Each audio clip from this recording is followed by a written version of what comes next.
Hello everyone! So, Flux.1 Kontext Dev. Finally, it's here. Yes, and we are going to walk through how to install and run this diffusion AI model locally. So, starting with the ComfyUI official website. As we've tested the Flux.1 Kontext Pro and Max server version previously, this is an in-context image editing model. The Flux.1 Kontext Dev version supported in ComfyUI from first day when it released. Now, you can check out ComfyUI blog post on the official site where you can see some information about this AI models. For the Flux.1 Kontext Dev model, this is something that we have to know before we try to run it locally on our computer system. First of all, this is a 12 billion parameter diffusion transformer model, which is pretty medium-sized for local AI models to run.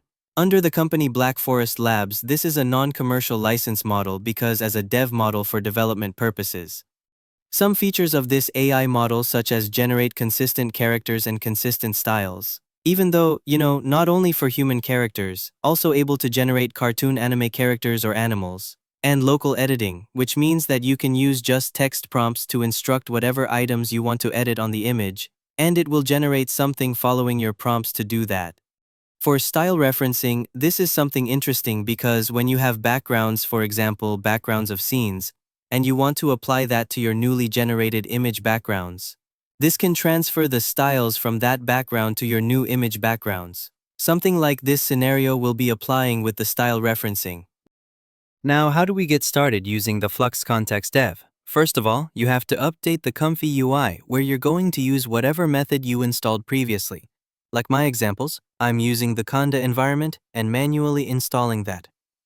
So I would do a git clone and, like this screen here that I'm showing, it will pull the new versions of ComfyUI.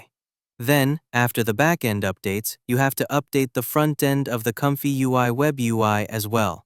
So you gotta do the pip install requirements.txt from the front end of ComfyUI and let it have the new UI and some new custom nodes or native nodes available for the new versions. You will see this screen when you click the Browse template and go to Flux. Here, you will see there are two new templates for the Flux context. Now, this is the basic one, and the grouped one is basically grouping a bunch of different native nodes together into one single node. And I'll be talking about that later in this video as well.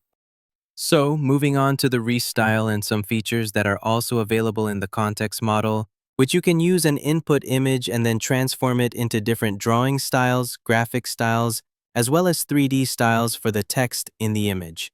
It is pretty much improved compared with the Flux.1 dev that we had in the previous release from Flux.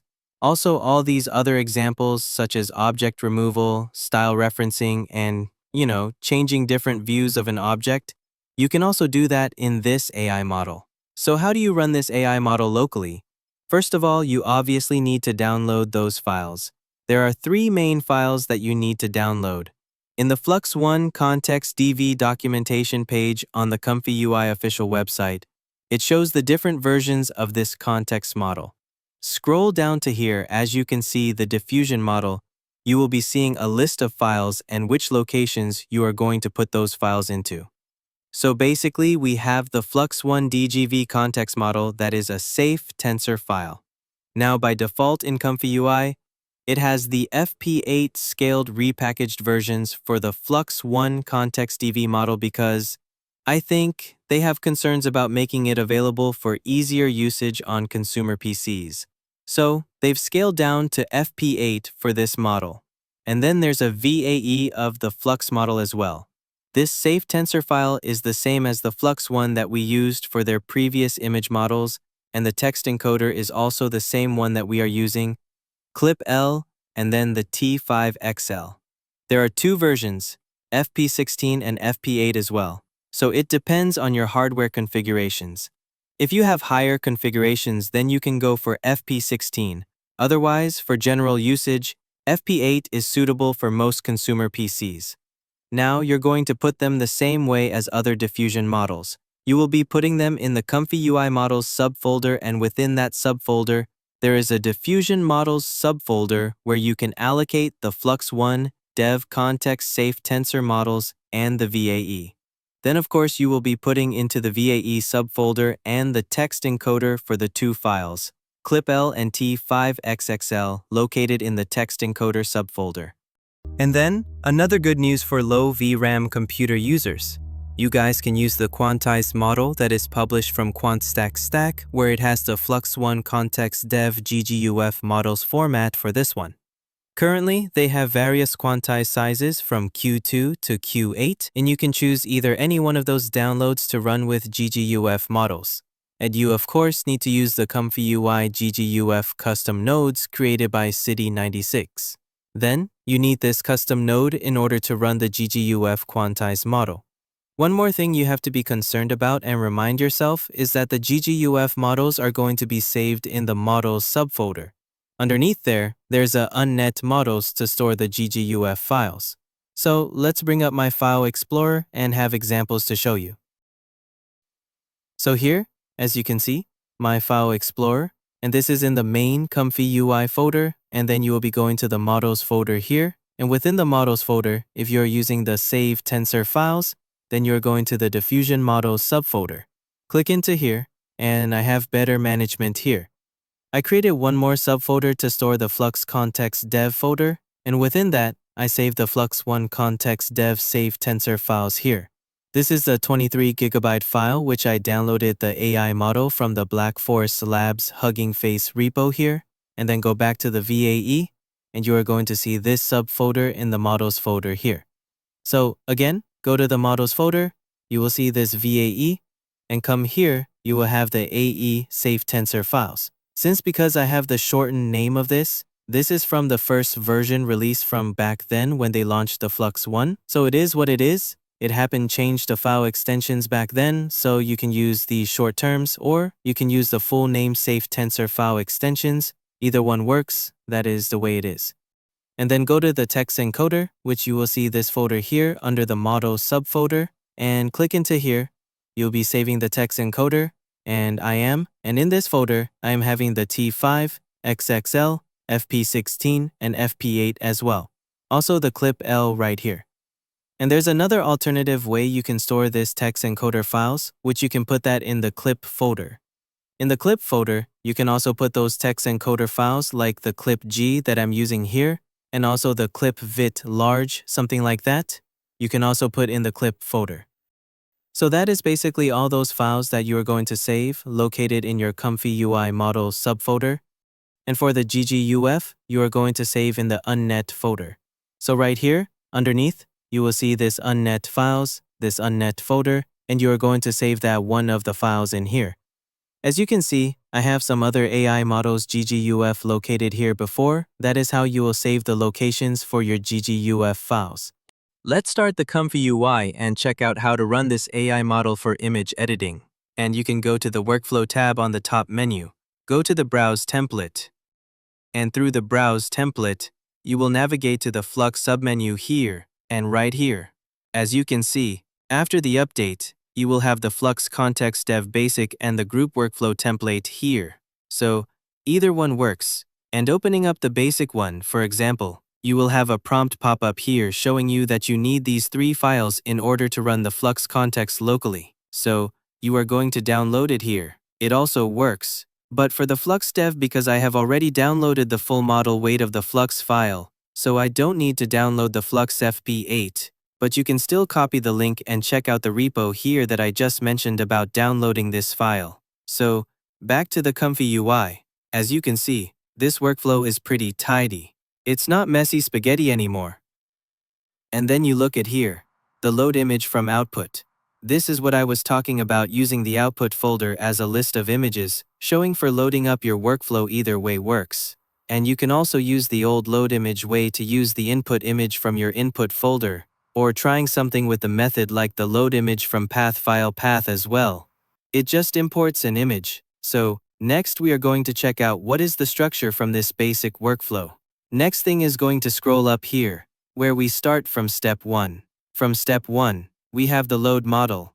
We will see that by default this workflow settings, you will have the Flux.1 DV Kontext FP8 save tensor files selected. Now, if you don't have that file, then obviously, it will be getting an error. So make sure what kind of files that you have before you run this workflow. In the VAE encode, we receive the pixel and the VAE, and then it will pass the latent data to the reference node. Now, before that, we were seeing that the image stitch and the flux encode the image stitch are going to get multiple images. It will pass into the VAE encode as pixel data and the reference latent here, just like the when videos vase or the reference to videos. Nowadays, we have the referencing of the data, so therefore, it converts as a conditioning in the native node. And we have to require the latent data of the image, as well as this latent image data are going to pass into the K-sampler. The K-sampler here is very general, using step 2020 CFG1, Arela, and Simple Scheduler. And let me turn this output image as a preview, so we can test more images without saving extra stuff here. So we are going to test some images, and also with text prompts here as well. And like the other kinds of in-context editing image models, you can use images with different subjects and combine them into one image. Like this, where I have used this default workflow in ComfyUI. Here again, you can use the too-low image.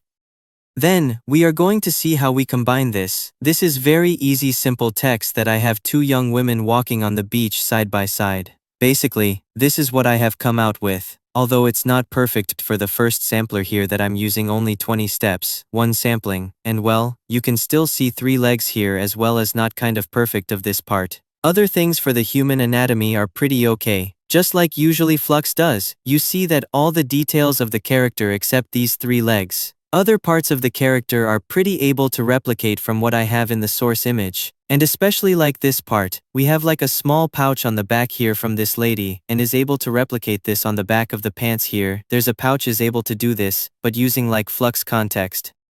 Similar things that I saw from the Flux.1 DEV, that you got pretty plastic skin texture from this model as well. So you might need to, after this first sampling, maybe you need to do a refinement for the skin and, all the typical things that for adding detailer for the face as well. That will be needed like a compulsory for you to have, generate a better quality of image. And let's try something else. Let's think of like using this image and then we have a product image for an e-commerce image.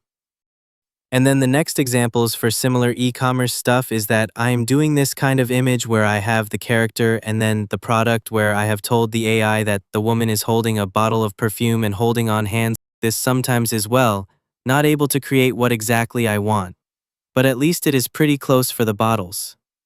The shape of the bottles is able to replicate that, and because this might be not able to understand by the AI that this is a separate paper box, it will be combining into one object like this. So let's try other things instead of this one. And next examples I'm going to do with a handbag like this and see how that will look like here for the dimensions. Actually, I have seen that by default the workflows in ComfyUI template, it will be using the dimensions that you have with 2 images combined width and height.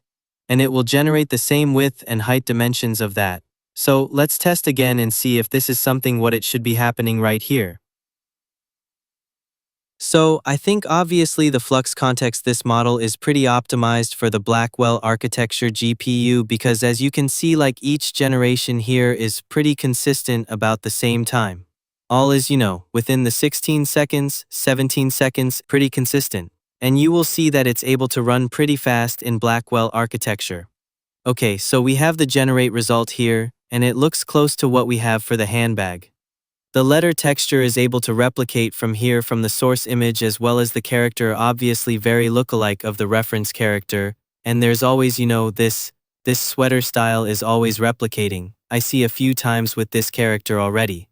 So it's able to do the consistent styles. Even we don't need the, some kind of character sheet like the old way of doing LoRa training. But then still, if you have consistent LoRa models for your styles, that will be a plus. Otherwise, if you have, just one image of your character and is still able to reference that in all the images.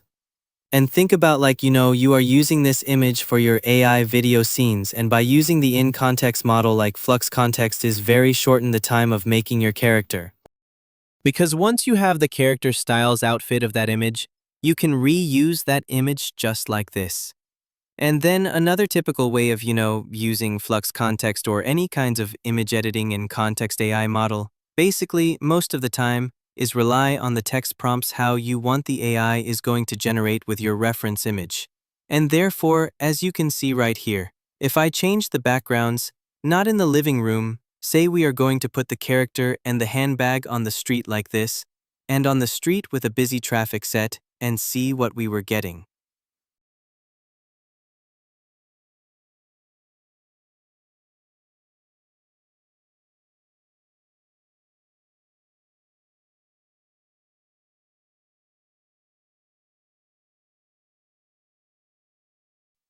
Okay, so another 17 seconds, very consistent for the generation time.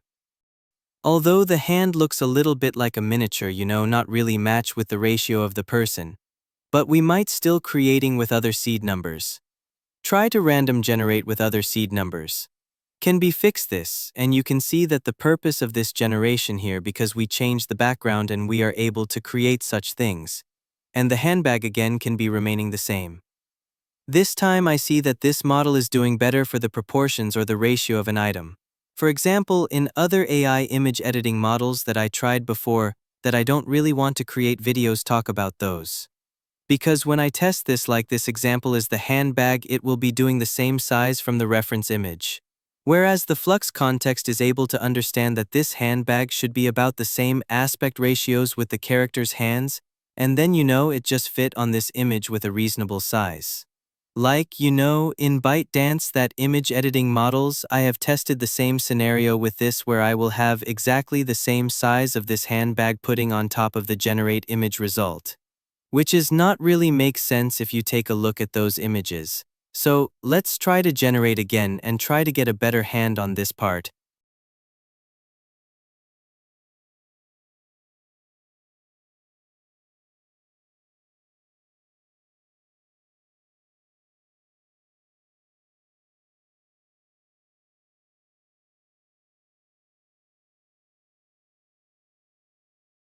And we will get a good image of this.